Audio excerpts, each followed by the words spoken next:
Fala pessoal, bom dia, boa tarde e boa noite, professor Fred Cortes. Laudêmio, né? A palavra com um nome tão estranho, mas que tomou aí o debate nas redes sociais. Se você tem redes sociais, você já escutou falar nessa palavra. Agora, você sabe o que é o laudêmio e quando ele foi criado? Então a proposta da aula de hoje é mostrar para vocês qual o significado dessa palavra, né? E quando ela foi criada e, de certa maneira, tentar entender por que continua existindo.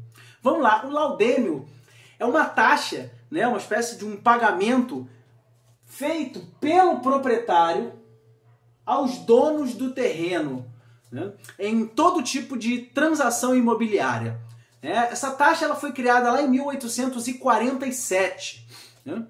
É como se uma determinada família, ou no caso a União, fosse a dona do terreno e concedesse o direito para que as pessoas pudessem viver em determinadas localidades e até, de certa forma, comprar aquelas propriedades, desde que pagasse essa taxa, né, em torno dessas transações imobiliárias. Portanto, é uma taxa ainda do segundo reinado. Né? E essa palavra ela ganhou muito debate por conta daquela triste, né, da tragédia que aconteceu agora, recentemente, no mês de fevereiro de 2022, na cidade de Petrópolis ali.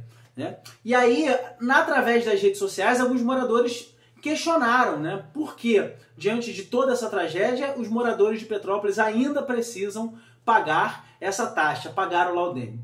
Bem, vamos entender o seguinte, essa taxa ela não é especificamente em relação a Petrópolis, né? Mas, enfim, além da União, além da Igreja Católica também, algumas prefeituras, algumas famílias recebem essa taxa. Né? A União, principalmente em territórios de litoral, né, territórios que pertencem à Marinha, alguns tipos de transações imobiliárias, as pessoas pagam também essa taxa, o laudêmio.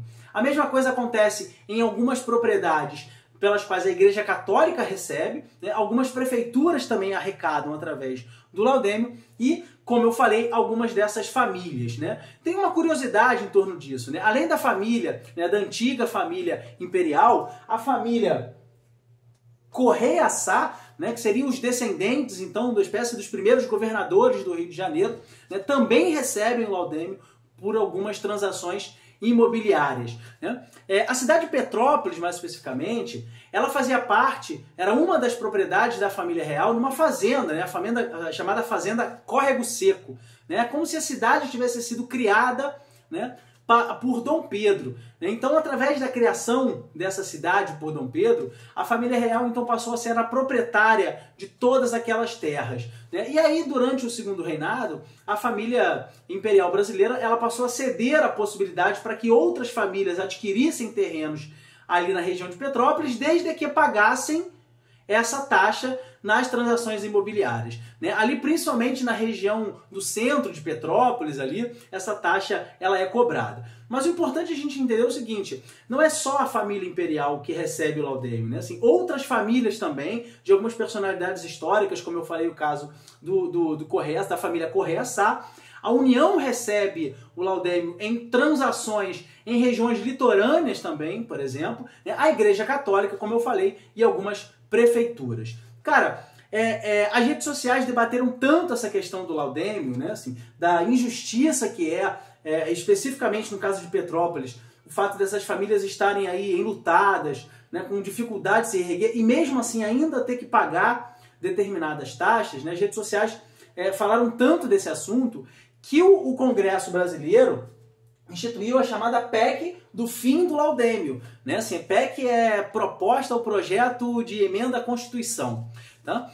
Então existe isso aqui de fevereiro de 2022, essa PEC que foi aprovada no Congresso com um pequeno detalhe, e esse detalhe chama a atenção. Né? A PEC do fim do laudêmio, ela determina somente o fim do laudêmio para as propriedades da União, não incluindo, então, algumas dessas famílias, no caso específico, a antiga família imperial brasileira. Portanto, esse ainda é um debate que vai gerar muita discussão ainda. Né? É importante das redes sociais levantar essa questão do pagamento dessa taxação, né? Dessa taxa especificamente em Petrópolis, mas que também acaba servindo para o debate sobre o pagamento dessa taxa em várias outras regiões do país. Queria agradecer mais uma vez a presença de vocês. Não esquece de curtir, de compartilhar. Um efusivo aperto de mãos, um grande beijo e passar muito bem.